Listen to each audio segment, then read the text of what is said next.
बढ़ते हुए अब बात करेंगे मिग 21 फाइटर प्लेन की। जी हां, 6 दशक से अधिक समय भारत के आसमान पर राज करने वाला, अपनी दहाड़ से दुश्मनों का मनोबल तोड़ने वाला मिग 21 फाइटर जेट भारतीय वायुसेना से आज रिटायर हो रहा है। मिग 21 का सफर सिर्फ धातु, पंख और इंजन की कहानी नहीं है, बल्कि उन पायलटों की धड़कनों की गाथा है जिन्होंने इसकी कॉकपिट से दुश्मनों को चुनौती दी। विदाई के बाद मिग 21 भले ही आकाश में ना नजर आए, लेकिन इसकी दहाड़ हमेशा भारतीय दिलों में गूंजती रहेगी और इसकी शौर्य की कहानियां आने वाले पीढ़ियों को प्रेरणा देती रहेंगी। आइए दिखाते हैं आपको इस पर आधारित ये खास रिपोर्ट।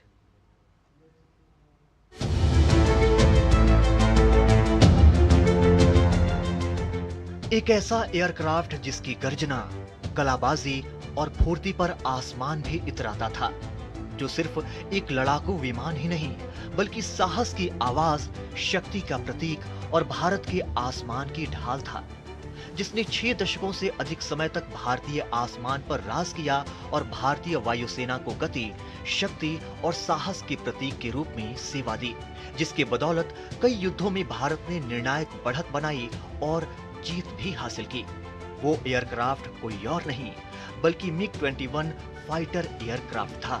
अपने समय के सबसे उन्नत फाइटर जेट और ध्वनि की गति से 2 गुनी रफ्तार से उड़ने वाला मिग 21 ने 1965-1971 के भारत पाकिस्तान युद्ध से लेकर कारगिल युद्ध और बालाकोट एयर स्ट्राइक तक में बेहद अहम भूमिका निभाई। कौन भूल सकता है उस पल को जब विंग कमांडर अभिनंदन वर्धमान ने बालाकोट स्ट्राइक के बाद इसी मिग 21 बाइसन से पाकिस्तान के घमंड को चकनाचूर करते हुए उसके F-16 फाइटर विमान को मार गिराया था। मिग 21 के भारतीय वायुसेना में शामिल करने की कहानी भी काफी दिलचस्प है। दरअसल वो 1963 का साल था। इससे पहले 1962 में भारत को चीन से हार का सामना करना पड़ा था।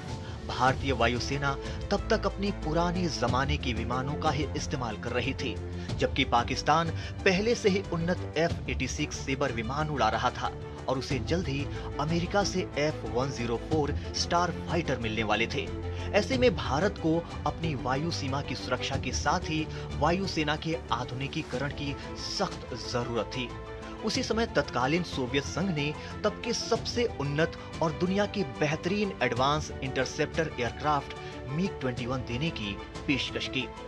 सोवियत संघ के इस सिंगल इंजन वाले सिंगल सीटर फाइटर जेट की गति ध्वनि की गति से भी 2 गुनी थी।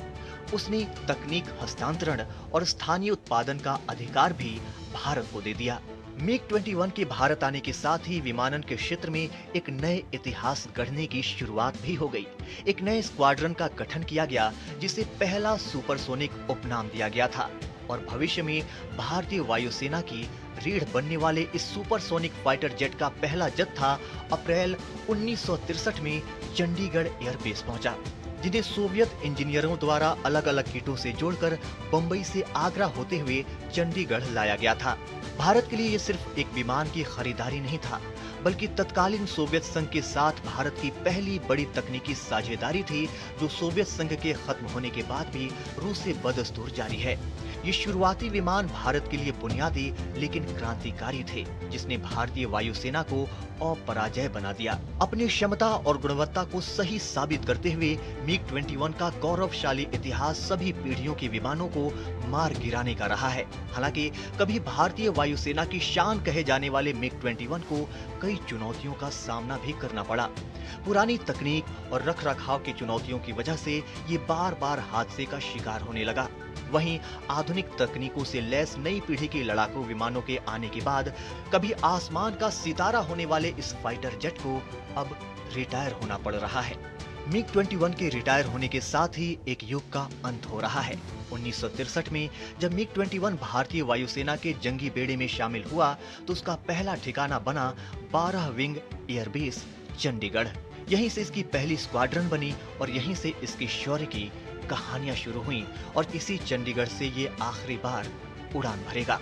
भारतीय वायुसेना का गौरव, दुश्मनों का खौफ और आकाश का अडिग प्रहरी मिग 21 सिर्फ एक मशीन नहीं था, ये हमारी ताकत, हमारी आत्मा और हमारी जीत की गूंज था। ये हमेशा हमारी यादों में जिंदा रहेगा।